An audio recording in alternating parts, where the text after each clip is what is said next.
आणि राजकीय विषय जर आहेच तर ज्यांनी आरोप केले की बारामती तालुक्यात पाणी चोर नेते आहेत, ही सभा तुम्ही ऐकली, सगळ्या महाराष्ट्राने ऐकली, तर त्यांनी आता त्यांच्याकडचं पाणी थांबवून दाखवलं.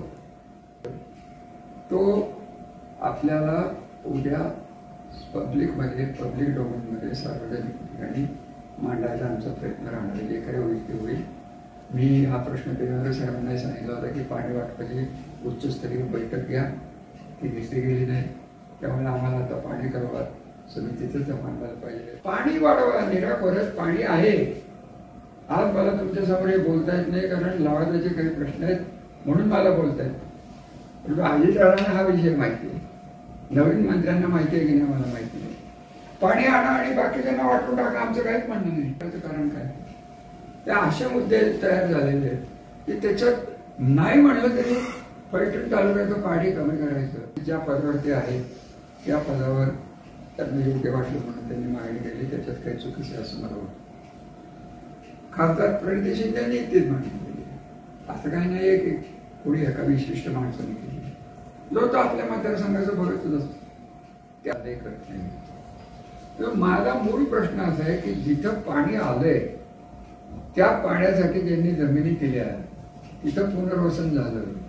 सन्माननीय अजितदादांनी पैठणमध्ये बोलून दाखवलं की नीरा देवगरचं पुनर्वसन हे तत्कालीन कुठल्याच मंत्र्याला होणार नव्हतं, ते रामराजेने करून दाखवलं. अजितदादा बोलले, ते सगळे त्याला साक्षीदार. 30 वर्षात पैठण तालुक्याला आंदोलन करायची वेळ नाही आलेली नाही. मागे मिळवलं. यावेळेस हे सर्वांनी ते एकत्र केलं आणि पार्टीचा प्रश्न केला नाही. वैयक्तिक द्वेष वगैरे बाजूला ठेवले.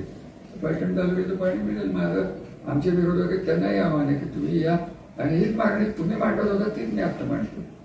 उलट जास्त सखोल आणि अभ्यासपूर्वक मांडतो. 22च्या पुढे मी विधान परिषदेचा आमदार म्हणून तत्कालीन इरिगेशन मिनिस्टर सन्माननीय देवेंद्र फडणवीस साहेब यांना 4 विचारणा केली होत्या. काही आमचे डिव्हायसेस असतात परिषदेचे, त्याच्यातून प्रश्न तयार केला होता आणि त्यांनी मला सांगितलं होतं की हाच प्रश्न मी आज तुमच्या समोर ठेवणार आहे की 4 TMC पाणी साधारणतः खंडाळा, पैठण या भागात होणारे MIDC, MIDCचे इंडस्ट्रीचं पाणी याची बचत ही नीरा देवगरची होणार आहे. पाईपलाईनची बचत ही नीरा देवगरची होणार आहे. पाईपलाईन हा विषय काही नवीन नाही. मी स्वतः मंत्री असताना त्यावेळेस भूसंपादन करून कालवा काढायचा का पाईपलाईन करून पाणी पुढे न्यायचं असा मोठा विषय आणि तपशीलवार मला आठवत आहे. तसं मोठी चर्चा करून मिनिट्स झालेले आहेत आणि त्यात असं सिद्ध झालं की कालवा हा कमी खर्चात होतोय म्हणून पाईपलाईन झालेली नाही. पाईपलाईनची आयडिया हे काही नवीन अशातल्या भाग नाही. मी स्वतः त्या काळात भरपूर प्रयत्न केले होते की जमिनी आधीच आपण MIDCला दिली, खंडाळ्याने दिली, पैठणनी दिली, परत नीरा उजवा कालव्याला देवगरला दिली, परत दोंबलकोडीला दिली. लोकांच्या जमिनी किती घ्याव्यात याला मर्यादा असते म्हणून मी पाईपलाईन तेव्हा प्रयत्न करत होतो, परंतु झालं नाही. आता नेमकंच पाणी आलं तिथं आणि इंडस्ट्री आली त्यामुळे जमिनीचे भाव वाढले, त्यामुळे पाईपलाईनही स्वस्त नाही म्हणून पाईपलाईनचा निर्णय हाही 14 सालीच घेतलेला आहे. 14 साली पण स्टे घेतलाय. त्याच्या आधी जे मंत्रिमंडळ होतं त्यांनी घेतलेलं आहे आणि ते 14 झाली. संजूराज तो पेपर आहे ना वाटतं, त्याला स्टे दिला होता. तर ते राजकारणाला भाग आहे कारण सत्ता बदल होतो तेव्हा बऱ्याच गोष्टीला स्टे मिळतो, त्याच्यात तो राहून गेला. आता ही सुरुवात झालेली आहे. आनंद आहे. पाईपलाईनने पाणी द्यावं त्याचे प्रश्न आहेत ते योग्य वेळेस आपण बोलू. परंतु आज प्रश्न असा निर्माण झालेला आहे की सांगोला तालुका हा पाटगडच्या मूळच्या जागा क्षेत्रात DPR मध्ये डिटेल प्रोजेक्ट रिपोर्टमध्ये नव्हताच. गणपतराव देशमुखांनी अथक प्रयत्न करून पिण्याच्या पाण्यासाठी आणि शेतीच्या पाण्यासाठी 4 महिने कमावणार पुराचं पाणी आम्हाला द्या म्हणून हे करून घेतलं. आज आपण सांगोला तालुक्यात बघितलं. मगाशी काही लोक माझ्याकडे आली होती. मगाशी सांगोल्यातले त्यांना मी सांगितलं की 5 सोर्सेस मधनं यांच्याकडे पाणी लागतं. एक उजनीवरनं त्यांनी उचल घेतलेली, म्हैसाळवरनं घेतलेली, टेंबोवरनं घेतलेली, नीरा उजव्या कालव्यावरनं घेतली आणि अजून एक कुठली तरी थांबरे बघा. या सगळ्या गोष्टी असताना सांगोल्याला आम्ही कधी विरोध केला अशातला भाग आजही करत नाही. तर माझा मूळ प्रश्न असा आहे की जिथं पाणी आलंय त्या पाण्यासाठी ज्यांनी जमिनी केल्या तिथं पुनर्वसन झालं. सन्माननीय अजितदादांनी पैठणमध्ये बोलून दाखवलं की नीरा देवगरचं पुनर्वसन हे तत्कालीन कुठल्याच मंत्र्याला होणार नव्हतं, ते रामराजेने करून दाखवलं. हे अजितदादा बोलले, हे सगळे त्याला साक्षीदार. पण त्यांचं पाणी काढून नवीन ठिकाणी देणं हे नैसर्गिक आमचं इरिगेशनचा कायदा खड्ड्यात गेला. तर नैसर्गिक न्यायाला धरून आणि माणुसकीला धरून येतात की ज्या माणसांनी डोंगरातनं पाणी स्वतःची घरं उठवली, इथं आली ना तर व्यवस्थित राहतायत, तुम्ही सगळे बघताय. सगळं पुनर्वसन त्यांचं पूर्ण झालंय असं मी म्हणणार नाही. आणि ते सोडून जर नवीन नवीन लाभक्षेत्र तुम्ही पाणी वाढवा. नीरा खोऱ्यात पाणी आहे. आज मला तुमच्या समोर हे बोलता येत नाही कारण लवादाचे काही प्रश्न आहेत म्हणून मला बोलतायत. पण अजितदादांना हा विषय माहिती आहे, नवीन मंत्र्यांना माहिती आहे की नाही मला माहिती नाही. पाणी आणा आणि बाकीच्यांना वाटून टाका, आमचं काहीच म्हणणं नाही. कोणाला द्यायचंय त्याला द्या. आमचं काढून दुसऱ्याला का, आमचं खिसावर रिकामं करून दुसऱ्याचा खिसा भरायची ही जी पद्धत सुरू झाली आहे ही बरोबर होणार नाही. आणि उद्याच्या कालवा समितीत जे मी आत्ता बाहेर बोललो तेच मी तुम्हाला सांगतोय की ही एकदा परंपरा सुरू झाली की तिसंगी धरण हे पावसाळ्यात भरलात हेड टू हेड नेहमीच पहिलं भरलं जातं माझ्या समजून. ते न भरता आता उन्हाळ्यात आहे ते भरून परत उन्हाळ्यात घ्यायची ही पद्धत पाळायची. हे पाणी कोणाचं जाणार की आपल्या इथेच वाढलंय का पाणी, पाणी वाढलेलं नाही. आज माझ्या माहितीने तिसंगी धरण 60% भरलेलं आहे. पाण्याची गरज आहे का, कोणी मागणी केली असेल त्यांनी का केली मला माहित नाही. कदाचित ज्या पदावर ते आहेत त्या पदावर त्यांना योग्य वाटलं म्हणून त्यांनी मागणी केली, त्याच्यात काही चुकीचं असं मला वाटतं. खासदार प्रणिती शिंदेनी तेच मागणी केली. असं काही नाही की कोणी एका विशिष्ट माणसाने केली. जो तो आपल्या मतदारसंघाचं बघतच असतो. त्याचप्रमाणे माझे आमदार जे आहेत तिथले सातपुतेचे त्यांनी मागणी केली की तिथं काय माचुद्र का काहीतरी आहे ते सब डिव्हिजन मध्ये काही गोंधळ झालेले, ते 12 महिने भरतच नाही, 8 महिने भरते. ते भिजतं ते निरावजीवर भिजतं. त्यामुळे ते वाढवून द्या म्हणजे ते 12 महिने होईल. परत आमचाच कमी करा त्यांना द्या. मग माळशिरस म्हटलं जे आहे तेच त्यांना देऊन टाका. शेवटी गावात माळशिरस बांधले, त्याला पैठण तालुक्यात आणि खंडाळा तालुक्याचं कमी करायचं कारण काय. त्या अशा मुद्दे तयार झालेले आहेत की त्याच्यात नाही म्हणलं तरी पैठण तालुक्याचं पाणी कमी करायचं. आज मला तुम्ही सांगा बाकीचं सगळं पाण्याचं सोडून द्या. 20 लाख टन ऊस आपल्या तालुक्यात आलाय, मान्य आहे सगळ्यांना, 20 लाख. तर हे पाणी कमी होत गेलं. तर ह्या 4 कारखान्यापैकी ऊस कुठनं आणायचा. आज खंडाळा तालुक्यात जी परिस्थिती होती तीच आपल्या तालुक्यात ज्यांनी पाण्यासाठी आपल्या तालुक्यांनी कष्ट केले, मी केले करून मला संधी मिळाली. पण तू खरं लोकांनी जर साथ दिली नसती त्यांनी काय पेढे म्हणून त्यांनी हे दिलं होतं का. असे सगळे प्रश्न जे तयार होत आहेत. थोडक्यात फलटण तालुक्याच्या बागायतदारीचा, खंडाळा तालुक्याच्या बागायतदारीचा आणि काही प्रमाणात माळशिरस हा प्रश्न तयार जो झालेला आहे होतोय तो आपल्याला उद्या पब्लिक डोमेनमध्ये सार्वजनिक ठिकाणी मांडायचा आमचा प्रयत्न राहणार आहे. जे काही होईल ते होईल. मी हा प्रश्न देवेंद्र साहेबांना सांगितला होता की पाणी वाटपाची उच्चस्तरीय बैठक घ्या, ती घेतली गेली नाही. त्यामुळे आम्हाला आता पाणी कवायत समितीतच मांडायला पाहिजे. आणि राजकीय विषय जर आहेच तर ज्यांनी आरोप केले की बारामती तालुक्यात पाणी चोर नेते आहेत, ही सभा तुम्ही ऐकली सगळ्या महाराष्ट्राने आहे, तर त्यांनी जातात त्यांच्याकडचं पाणी थांबवून दाखवावं. आमदार त्यांचा आहे, त्यांनी दाखवावं पाणी थांबवून. कसं थांबते आमचे ते प्रयत्न तेव्हापासून चाललेले आहेत. ते संजय बाबा बोलले तेवढीच माझी मागणी आहे. नीरा देवगरचा केलेला त्याग ज्या लोकांचा आहे त्या माळशिरस आणि खंडाळ्यात हे नीरा देवगरचं वाचलेलं पाणी द्यावं, इंडस्ट्रीला पाणी द्यावं, जास्तीचं पाणी मिळते त्याच्यावर बैठक घ्यावी. दिल्लीत त्यांच्या हातात सत्ता आहे. 30 लोक आज भाजपमध्ये इथं राज्यात आहेत.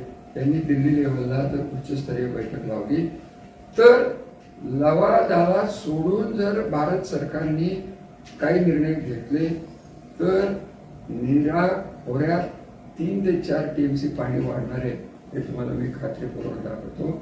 आणि असा प्रस्ताव महाराष्ट्र शासनाकडे करून देण्यात माझा मोठा पुढाकार होता आणि तो प्रस्ताव आता प्रशासनाकडे पडू नये, त्याच्यावर काहीही निर्णय गेल्या 5 वर्षात 3 वर्षात झालेला नाही, तेवढा करावा एवढीच विनंती. शेवटी सत्ता ही सर्वश्रेष्ठ आहे.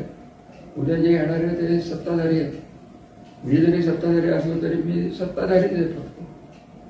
बाकीचं काही मला माहित नाही. मला आज राजकारण या विषयावर बोलायचं नाही. माझ्या तालुक्याच्या, माझ्या ऊस बागायतदारीचा 90% 80% भिजणाऱ्या तालुक्याचं पाणी काढून ज्यांना पाणी नाही ते द्यायचं. पण 90चं 100 करा ना. आणि चान्स आहे. दिल्ली दरबाराने जर ठरवलं तर काही होऊ शकते. लवाजाय बदलतात.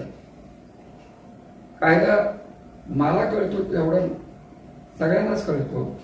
बघा, त्याच्या हातात सत्ता आहे, त्याला हे सगळं मिळत असतं. ज्यांच्याकडे सत्ता आहे त्यांनी किती वर्ष आपण तिथे होतो हा प्रश्न कुठं सोडवला की नीरा खोऱ्याचं पाणी वाढतंय कसं, कृष्णा खोऱ्याचं पाणी वाढतंय कसं, कर्नाटक आंध्राला पाणी द्यावंच का, हे पाणी आपल्याला का घ्यायचं नाही.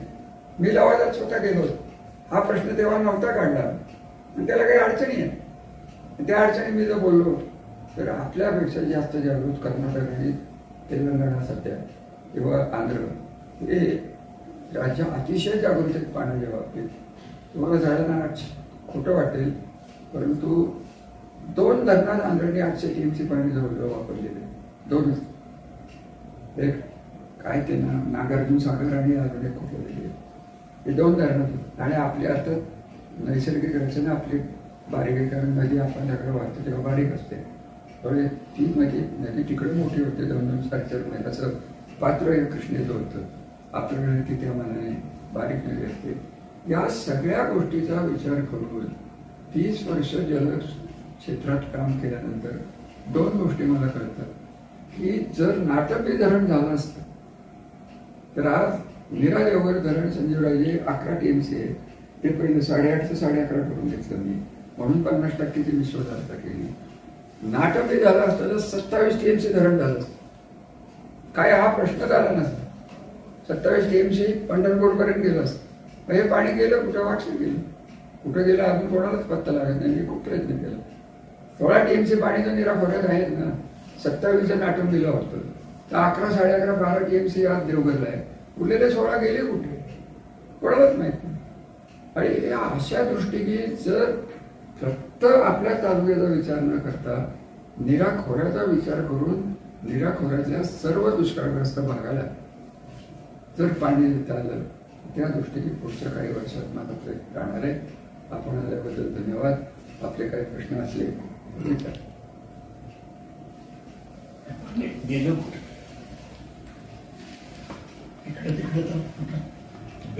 आगामी काळात काय भूमिका असतात जर त्यांनी पुढचं आंदोलन वगैरे काय भूमिका असणार उद्याचं होऊन द्या मग परवा परत बसू की आधीच भविष्य उद्या मी आणि बाळासाहेब शेंडे तर नक्कीच आम्ही त्या कमिटीचे मेंबर आहे. परंतु आता कोण तिथं हजर राहत आहे कारण हा प्रश्न फक्त फलटणचा नाही, माळशिरसचा आहे. बाकीचे 2 तालुक्याचा आहे, पंढरपूरचा. कोण येते तो.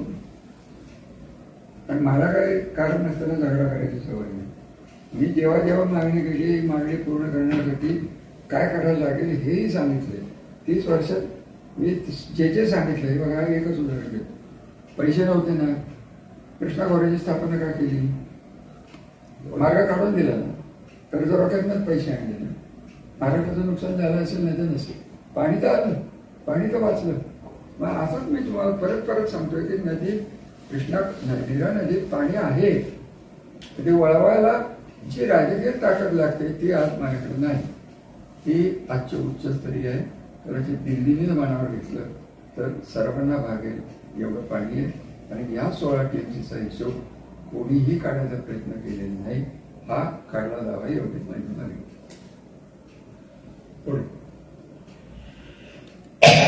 म्हणजे 16 TMC या नदीतून बाहेर वापरलं गेलं का काहीच माहित नाही. हा प्रश्न विचारला जातो. त्यातल्या 11 TMC धरून झाला नीरा देवघरला गेली तरी 16 राहतातच आहेत. 16 राहतातच आहेत. कसाही काढला तरी नीरा खोऱ्यात गुंतवणुकीचे 4-5 गेले. अजून कुठं काही किरकोळ केटीवेर झाले. आणि अजून एक मागणी माझी अशी आहे की भोर तालुक्यात नदीवरचे असलेले केटीवेर्स आहेत हे ऑटोमॅटिक भरले जातात, कारण नदी जशी वाहते तसे ते केटीवेर भरले जातात. परंतु फलटण बारामतीचे जे केटीवेर्स आहेत म्हणजे मुरुमपासून किंवा त्याच्या आधीपासून मुरुम आणि खंडाळा त्याला पाण्याची तरतूदच नाही.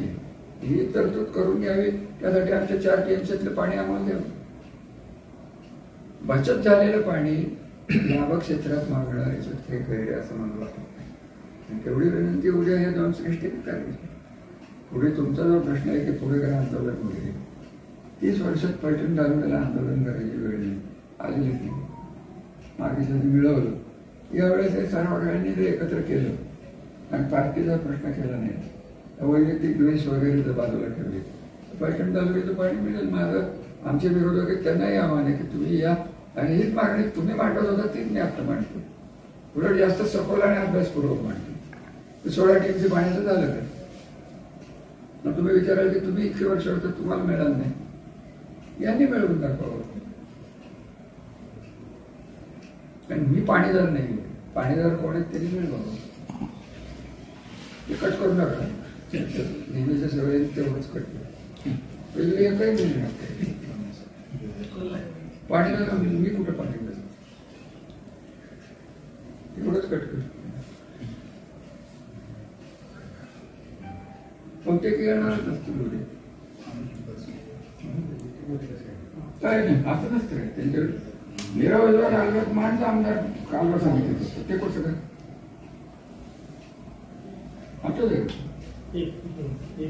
नंतर आपण काढू आपलं. आपल्या परिसरातील ताज्या आणि महत्त्वाच्या बातम्या पाहण्यासाठी स्थैर्य न्यूज चॅनलला YouTubeवर सबस्क्राईब करा आणि बेल आयकॉन प्रेस करा.